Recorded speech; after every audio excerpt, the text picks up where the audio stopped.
ಓಂ ಗಣೇಶಾಯ ನಮಃ. ನಮ್ಮ ಆ ಶ್ರೀ ಮಹಾಗಣಪತಿಯ ಆಶೀರ್ವಾದ ಎಲ್ಲರ ಮೇಲೆ ಇರಲಿ. ನಮಸ್ಕಾರ ಆತ್ಮೀಯ ಸ್ನೇಹಿತರೆ, ನಿಮ್ಮ ನೆಚ್ಚಿನ ಜೀವನ ಜ್ಯೋತಿ ಚಾನೆಲ್ಗೆ ನಿಮಗೆಲ್ಲರಿಗೂ ಆದರದ ಸ್ವಾಗತ.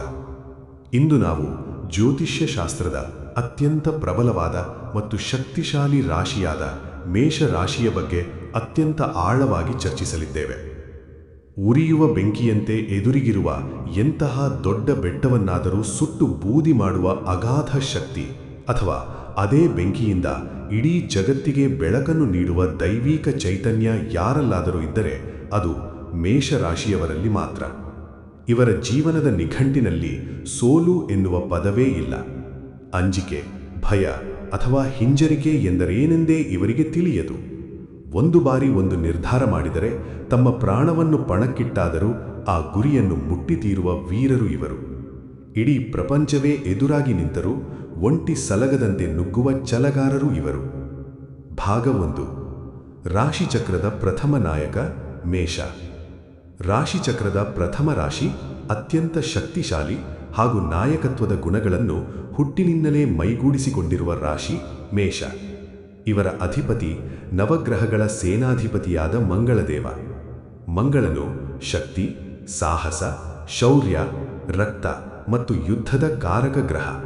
ಹಾಗಾಗಿಯೇ ಮೇಷರಾಶಿಯವರ ನರನಾಡಿಗಳಲ್ಲಿ ನಾಯಕತ್ವದ ಗುಣ ಹರಿಯುತ್ತಿರುತ್ತದೆ. ಸ್ವತಂತ್ರ ಮನೋಭಾವ.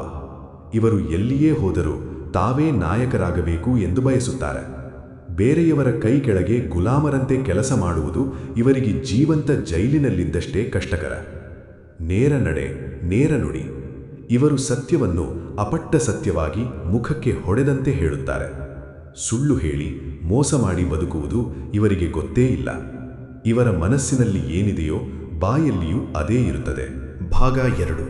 ಮೇಷರಾಶಿಯವರ ಒಳಮನಸ್ಸು ಮತ್ತು ಸಂಕೀರ್ಣತೆ. ಸಮಾಜದ ಕಣ್ಣಿಗೆ ಇವರು ಕೋಪಿಷ್ಠರು ಅಥವಾ ತಾಳ್ಮೆ ಇಲ್ಲದವರು ಎಂದು ಕಂಡರೂ ಇವರ ಕಠಿಣ ಹೊರಕವಚದ ಹಿಂದೆ ಮೃದುವಾದ ಹೃದಯವಿದೆ. ಶುದ್ಧ ಮನಸ್ಸು. ಇವರ ಮನಸ್ಸು ಚಿಕ್ಕ ಮಗುವಿನಂತೆ ನಿಷ್ಕಲ್ಮಶ. ಇವರು ಯಾರ ಮೇಲೆಯೂ ದೀರ್ಘಕಾಲ ದ್ವೇಷ ಇಟ್ಟುಕೊಳ್ಳುವುದಿಲ್ಲ. ಕ್ಷಮಾಗುಣ. ದ್ವೇಷವನ್ನು ಮರೆತು ಶತ್ರುವನ್ನು ಕ್ಷಮಿಸುವ ವಿಶಾಲವಾದ ಹೃದಯ ಇವರಿಗಿದೆ. ಆದರೆ ಇವರ ನೇರ ನುಡಿಯನ್ನು ಅರ್ಥ ಮಾಡಿಕೊಳ್ಳದ ಜನರು ಇವರನ್ನು ಅಹಂಕಾರಿ ಎಂದು ತಪ್ಪಾಗಿ ಭಾವಿಸುತ್ತಾರೆ. ಹೀಗೆ ಭಾಗ 3.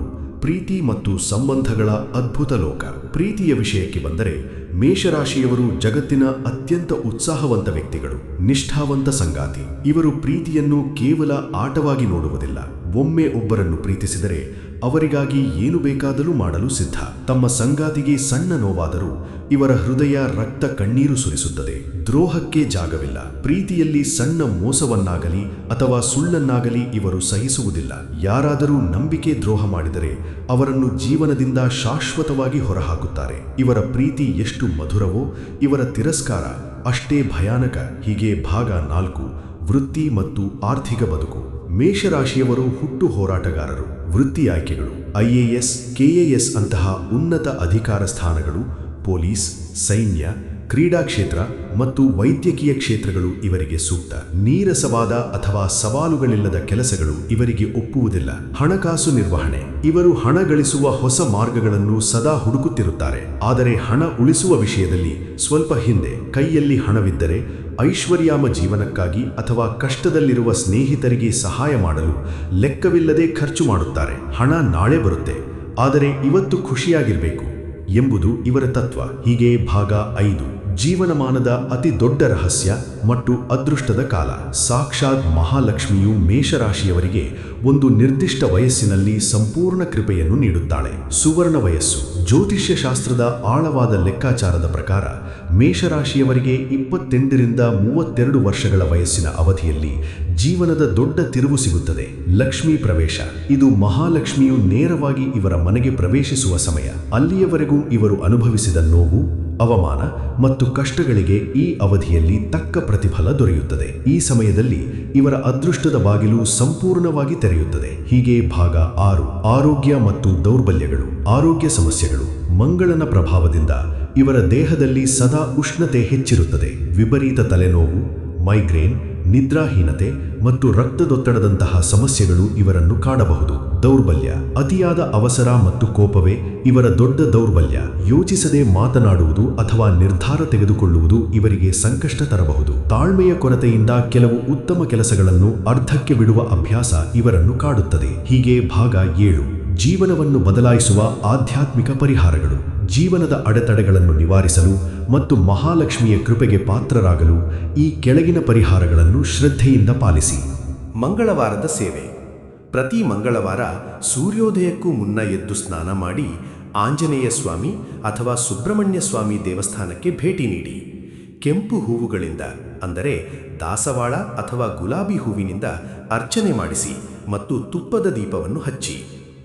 ಕುಜಮಂತ್ರ: ಪ್ರತಿದಿನ ಬೆಳಿಗ್ಗೆ ಓಂ ಭೌಮಾಯ ನಮಃ ಅಥವಾ ಓಂ ಆಂಜನೇಯಾಯ ನಮಃ ಮಂತ್ರವನ್ನು 108 ಬಾರಿ ಜಪಿಸಿ. ಇದು ನಿಮ್ಮ ಕೋಪವನ್ನು ನಿಯಂತ್ರಿಸುತ್ತದೆ ಮತ್ತು ಕಾರ್ಯಗಳಲ್ಲಿ ಯಶಸ್ಸು ನೀಡುತ್ತದೆ.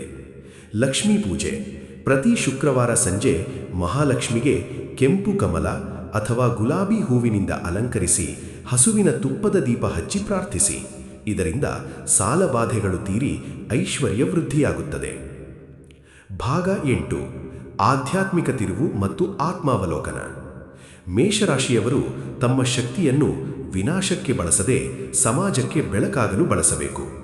ಮಂಗಳನ ಅಗ್ನಿಕುಂಡದಲ್ಲಿ ಬೆಂದು ಶುದ್ಧ ಬಂಗಾರವಾಗಿ ಹೊರಹೊಮ್ಮುವ ಇವರು ಜೀವನದ ಒಂದು ಹಂತದಲ್ಲಿ ತಾಳ್ಮೆಯ ಮಹತ್ವವನ್ನು ಅರಿಯುತ್ತಾರೆ. ಯಾವಾಗ ಇವರು ಅಹಂಕಾರವನ್ನು ಬಿಟ್ಟು ಪ್ರಕೃತಿಯ ನಿಯಮಕ್ಕೆ ತಲೆಬಾಗುತ್ತಾರೋ ಆಗಲೇ ಇವರ ನಿಜವಾದ ಆಧ್ಯಾತ್ಮಿಕ ಪಯಣ ಆರಂಭವಾಗುತ್ತದೆ. ಮೇಷರಾಶಿಯವರ ತಾತ್ಕಾಲಿಕ ಕೋಪವನ್ನು ನೋಡಿ ಅವರನ್ನು ಅಳೆಯಬೇಡಿ. ಅವರ ಕಠಿಣ ಹೊರಕವಚದ ಒಳಗೆ ಒಂದು ಮುಗ್ಧ ಮಗು ಇದೆ. ಯಾರಿಗೂ ಕೆಡುಕು ಬಯಸದ ಬಂಗಾರದಂತಹ ಮನಸ್ಸಿದೆ. ಈ ವಿಡಿಯೋ ನಿಮಗೆ ಇಷ್ಟವಾಗಿದ್ದರೆ ನಮ್ಮ ಜೀವನ ಜ್ಯೋತಿ ಚಾನೆಲ್ಗೆ ಈಗಲೇ ಸಬ್ಸ್ಕ್ರೈಬ್ ಆಗಿ, ಪಕ್ಕದಲ್ಲಿರುವ ಬೆಲ್ ಐಕಾನ್ ಒತ್ತಿ. ಈ ಮಾಹಿತಿಯನ್ನು ನಿಮ್ಮ ಸ್ನೇಹಿತರೊಂದಿಗೆ ಹಂಚಿಕೊಳ್ಳಿ. ಕಾಮೆಂಟ್ ಬಾಕ್ಸ್ನಲ್ಲಿ ಭಕ್ತಿಯಿಂದ ಜೈ ಮಹಾಲಕ್ಷ್ಮಿ ಅಥವಾ ಜೈ ಆಂಜನೇಯ ಎಂದು ಬರೆಯಿರಿ. ನಿಮ್ಮೆಲ್ಲ ಇಷ್ಟಾರ್ಥಗಳು ಈಡೇರುತ್ತವೆ. ಧನ್ಯವಾದಗಳು. ಓಂ ಗಣೇಶಾಯ ನಮಃ.